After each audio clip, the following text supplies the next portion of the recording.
అందరూ బాగున్నారు కదా. మిక్చర్ బూందీ అండి. నేను 1 కప్పు బియ్యం పిండి, 3 కప్పులు అయితే శనగపిండి తీసుకున్నాను. ఇదే కప్పుతో 2 కప్పులు వాటర్ పట్టింది. కొద్దిగా సాల్ట్ వేసుకోండి రుచికి సరిపడా. ఛానల్ చూస్తున్నవారు లైక్ చేయండి, షేర్ చేయండి. కొత్తగా ఎవరైనా చూస్తే ప్లీజ్ సబ్స్క్రైబ్. ఫుల్ వీడియో అయితే నాకు ఇదివరకే నేను ఒకసారి పెట్టానండి. ఇది షార్ట్ వీడియో. కప్పు అయితే కింద ఫ్లాట్గా ఉన్న కప్పు తీసుకోండి.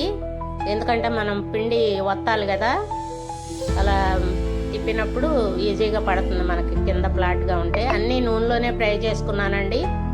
ఒక్క కారం కోసమని నేను ఇట్లా తాలింపు వేశాను. స్టవ్ ఆఫ్ చేసిన తర్వాత మాత్రమే కారం వేసుకోవాలి, ఎందుకంటే కారం మాడిపోతుంది కాబట్టి.